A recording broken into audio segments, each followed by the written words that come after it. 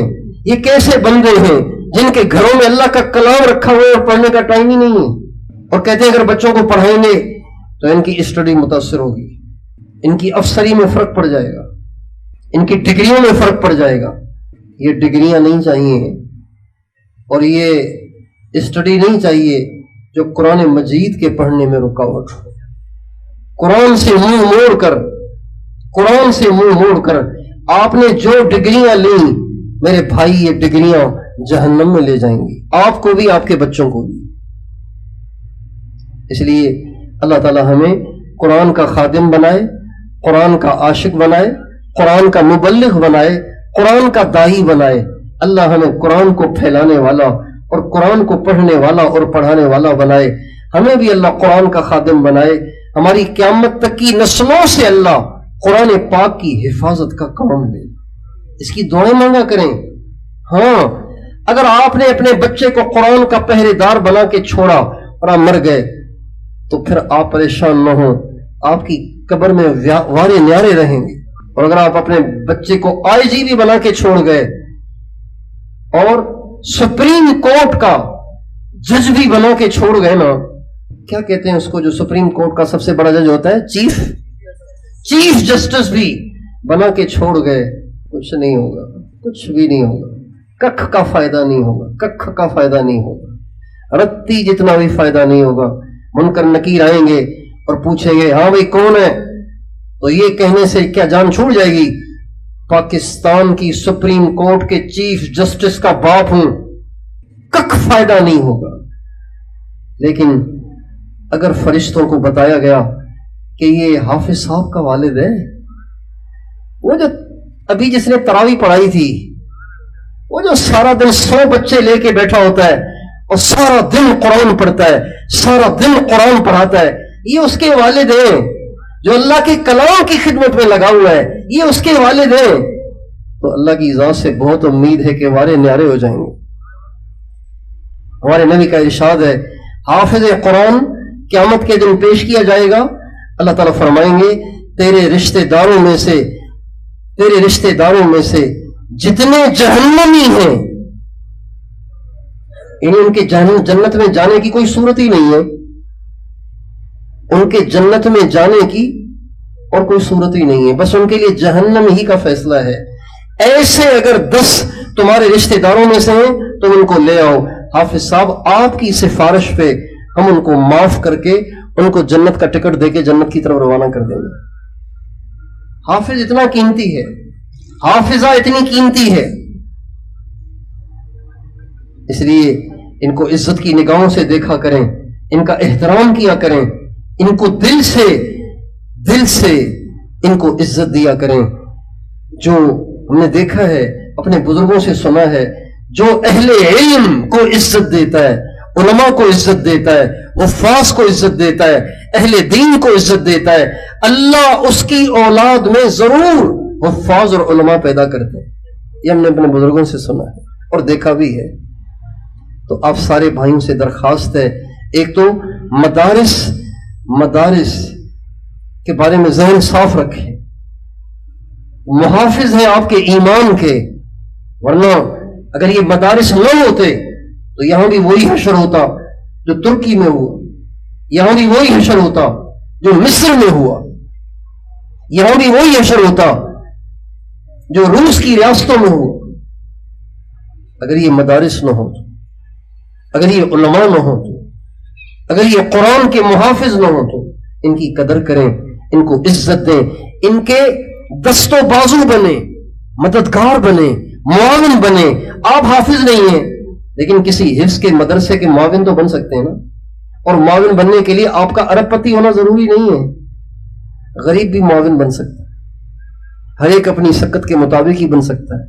تو اللہ تعالی ہمیں ان مدارس کا خدام بنائے، ان مدارس کا خدمت گزار بنائے، معاون بنائے، اور قرآن پاک کے محافظ ہونے کے لیے ہماری نسلوں کو قبول فرمائے۔ وآخر دعوانا ان الحمد للہ رب العالمین۔